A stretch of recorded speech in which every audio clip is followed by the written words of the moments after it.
በምንም ታምር የሽንፈትን ቃል አትናገሩ። ዋጋ የለኝም አብቅቶልኛል አትበሉ። የኔን ነገር ተዉት አትበሉ። እኔ ሰው አልሆንም ተስፋ የለኝም አትበሉ። ምክንያቱም ቃላት የሚራመዱ እግሮችን ሽባ ያደርጋሉ፣ ሕያው ልብን በድን ያደርጋሉ። የኔ ልጆች ሴጣን ታሰረው ይልቅ የገዛ ቃሉ ያሰረው ሰው ይበዛል። አደራችሁን የቃላችሁ እስረኛ አትሁኑ። በጣም ወዳችኋለሁ። ተባረኩ። ሰው ስለ አንደበት ባለመረዳቱ ምክንያት የራሱንም ሕይወት ማስተካከል አልቻለም። እንደገና ለሰዎችም ሕይወት እንቅፋት ነው። በመንፈሳዊ ዓለም ላይ ትልቁ ስራ የሚሰራው በአንደበት ነው። ይህንንም ምሳሌ 18 ላይ ሲናገር እንደዚህ ይላል፣ ሞትና ሕይወት በምላስ እጅ ናቸው። ምንና ምን? ሞትና ሕይወት በምን እጅ? በምላስ እጅ ናቸው። ምላስ እንደምንድን ነው የሚታየው ማለት ነው? እንደ እጅ ነው። ሰው ለሚናገረው ነገር ቫሊዩ እየሰጠ ሲሄድ፣ ሰው ስለ ራሱ ስለሚናገረው ነገር እርግጠኛ ሲሆን፣ ስለ ነገሩ እርግጠኛ ሲሆን፣ የሚናገረውም ነገር እንደ እግዚአብሔር ቃል ሲሆን፣ የእግዚአብሔር ቃል መጽሐፍ ቅዱሳችን ላይ አንደኛ ጴጥሮስ ምዕራፍ 3 ላይ ቁጥር 10 ላይ ሕይወትን ሊወድ መልካሞችንም ቀኖች ሊያይ የሚፈልግ ቢኖር ነው የሚለው። ምኖቹን ቀኖች? መልካሞቹን ቀኖች። ጌታ ኢየሱስ ክርስቶስ ሲያስተምረን እኮ ቀኖች ክፎች ናቸው፣ ዘመኑን ዋጁ ነው ያለው። በምንድነው የሚዋጀው? በአንደበት። አያችሁ፣ እዚህ ጋር መጽሐፍ ቅዱሳችን ምን ይላል? መላሱን ከክፉ ከንፈሮቹንም ተንኮል ከመናገር ይከልክል ይላል። መላሱን ከምን? ከክፉ ከንፈሮቹንም ደግሞ ምን ከመናገር ይከልክል? ተንኮል ከመናገር ይከልክል። ስለምትናገሩት ነገር ጌታ ኢየሱስ በፍርድ ቀን ለእያንዳንዷ ስለምትናገሯት ነገር ትጠየቃላችሁ።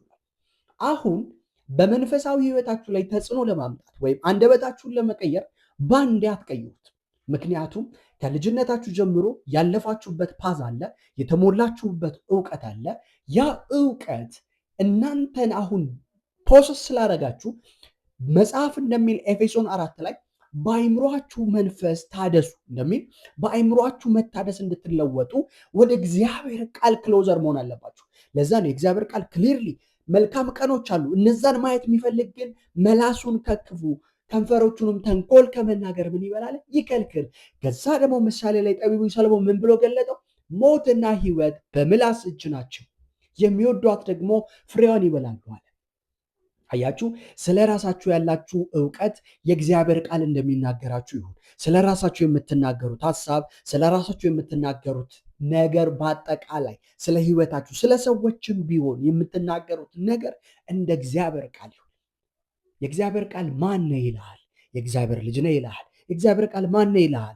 የእግዚአብሔር ቤተ መቅደስ ነው ይልሃል። የእግዚአብሔር ቃል ማን ነው ይልሃል? የመንፈስ ቅዱስ ማደሪያ እንደሆንክ አታውቅምን ይላል። የእግዚአብሔር እርሻ እንደሆንክ አታውቅምን? የእግዚአብሔር ህንፃ እንደሆንክ አታውቅምን ይላል። ስለዚህ እግዚአብሔር በሚያውቃችሁ እውቀት ራሳችሁን ስታውቁት የምትናገሩትም ንግግር እግዚአብሔር እንዳወቃችሁ ይሆናል ማለት ነው። ማዘር እንደሰማችኋት ለምትናገሩት ነገር ቫልዩ ስጡ። የምትናገሩት ነገር እሳት ነው። መጽሐፍ ቅዱሳችን ያዕቆብ ላይ ምን ይላል? አንደበት እሳት ነው፣ የምንን ሩጫ ይገታል? የፍጥረትን ሩጫ ይገታል ይላል። ስለዚህ ልባችሁ በእግዚአብሔር ቃል እንዲታደስ ፍቀዱለት። ወደ እግዚአብሔር ቃል ቅረቡ። በእግዚአብሔር ቃል ውስጥ ደግሞ ጽኑ።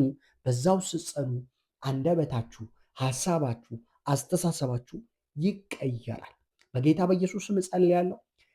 አይምሯችሁ መታደስ እንዲችል ኃይልና ጸጋ እንዲበዛላችሁ ወደ እግዚአብሔር ቃል ደግሞ በጣም መቅረብ እንድትችሉ እግዚአብሔር አባቱ ይለምናለሁ። በኢየሱስ ስም ይሄን ለሰሙ ሁሉ ጸጋ አስጣቸው። በጌታ በኢየሱስ ስም ጸጋ ይለቀቅ።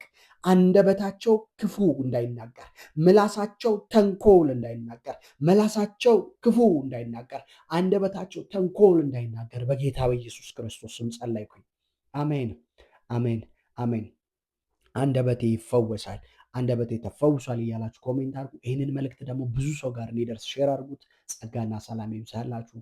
ኢየሱስ የእግዚአብሔር ልጅ ጌታ ነው። ሃሌሉያ።